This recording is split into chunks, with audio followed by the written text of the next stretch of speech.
Love story on. Signs you are in a wrong relationship even if your partner is a good person. It was a crisp autumn evening, and Emily sat on her bed, clutching a book but unable to focus on a single page. The silence in the apartment seemed almost deafening. Beside her was Alex, her boyfriend of 3 years, whose gentle presence usually brought comfort. Alex was a good man, undeniably caring and attentive. He had always been there for her, never missed a birthday, and remembered her favorite songs. Yet, as they sat quietly, she felt the sting of an invisible wall between them, a wall she had long pretended didn't exist. At first, everything had felt perfect with Alex. He was sweet and dependable, a man her friends described as a rare catch, and she had always agreed. But in her heart, a tiny voice kept whispering something wasn't quite right. She brushed it off for months, maybe years, thinking it was just her tendency to overthink. After all, he was a great guy, someone her parents and friends adored. Yet, as their relationship progressed, that nagging feeling grew stronger, becoming harder to ignore. One night, while lying beside him, she found herself fantasizing about a different life, about a different kind of love, a love she could feel deeply, passionately, and without reservation. She felt guilty for even thinking it. How could she wish for something else when she had someone so kind and thoughtful by her side? One evening, during a quiet dinner, Emily couldn't contain her unease anymore. She looked up at Alex, trying to gather the courage to voice her thoughts. "Alex," she began softly, "do you ever feel like something's missing between us?" Alex paused, his fork midair, and looked at her, surprised. "What do you mean? I thought we were happy." "Aren't we?" he asked, his voice tinged with a hint of fear. "I thought so too," she replied, her eyes dropping to her plate. "But lately, I've been feeling disconnected. Like we're together but not really." Together, Alex took her hand, his grip comforting yet heavy. "Emily, I love you. I don't want to lose you. Tell me what I can do to make things right." Emily swallowed hard, fighting the tears threatening to spill. "It's not about you, Alex. You're wonderful. You're everything anyone could want in a partner. But maybe I'm the one who's wrong for you." Silence filled the room as they both tried to absorb her words. Alex's eyes held a sadness she hadn't seen before, and for a moment, she wondered if she was making a mistake. After all, he was good to her, kind, loving, stable. But in the silence, she realized that sometimes being with a good person wasn't enough if the heart longed for something more profound. Weeks went by, and Emily tried her best to ignore the emptiness she felt. She busied herself with work and outings with friends, hoping the feelings would disappear. But they only grew stronger.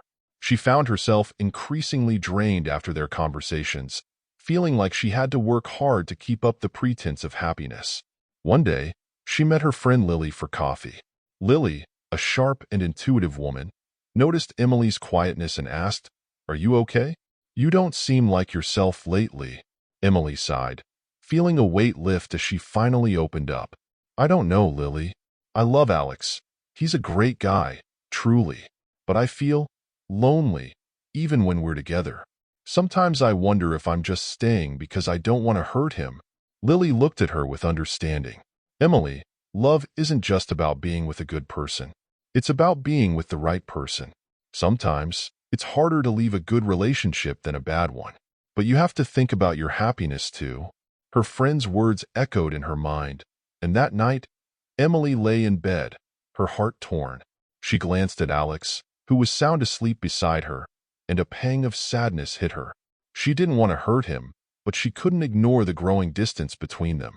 A week later, she decided it was time.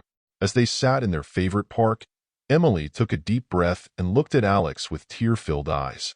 "Alex," she whispered, "I love you. I'll always care for you. But I think we both deserve a love that fills every corner of our hearts, a love we don't have to question." Alex's face fell, his shoulders slumping as the reality of her words sank in. For a long moment, he said nothing, simply staring at the ground.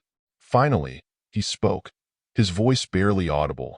"I knew something was wrong, but I kept hoping we could fix it. I thought we'd be together forever." They embraced, both crying as they held on to each other, knowing it was the last time. As they parted ways, Emily felt a strange sense of peace. She walked away with a heart heavy with grief, but also filled with the hope of finding a love that would truly complete her. And though she would always remember Alex as the good man who loved her deeply, she knew that sometimes, even good relationships have to end so that both people can find the happiness they deserve. In the days that followed, Emily felt an emptiness that no distraction could fill. She thought of Alex constantly, his laughter, his kindness, the way he always made her feel safe. Letting go of him felt like ripping away a part of herself. But deep down, she knew the decision was right, even if it hurt. Some nights, she lay awake, doubting her choice, wondering if she had let go of something that might have blossomed with time. A month passed, and Emily received a text from Alex. "Hope you're well. I miss you. Can we meet?" Emily's heart raced as she read the message. Part of her feared this meeting, feared that she might fall back into his embrace and rekindle the love that had once felt comforting but incomplete. Still, she agreed to meet him, deciding to face whatever lay ahead. They met in the same park where they had parted ways, the air filled with memories of their last conversation. Alex was there, looking a little thinner, a little more worn. When their eyes met, Emily felt a mixture of love and sadness. She realized how much he had meant to her, yet also why she had let him go. "Hi," he said softly, his hands nervously gripping the coffee cup he held. "Hi, Alex." She managed a small smile, feeling the familiar warmth of his presence. They sat in silence for a while, each gathering the courage to say what had been left unsaid. Finally, Alex broke the quiet. "Emily, I've been thinking about us, about what you said." He looked down, his voice tinged with vulnerability. "I've come to realize that maybe you were right. We were happy in a way, but something was missing. I didn't want to admit it, but I felt it too." Hearing him say those words brought a wave of relief and heartache. Emily reached out, placing her hand over his. "You're an incredible person, Alex. You deserve someone who can love you without holding back, someone who doesn't question if there's something more out there." He nodded, his eyes glistening. "I just wanted you to know, there's no anger, no resentment.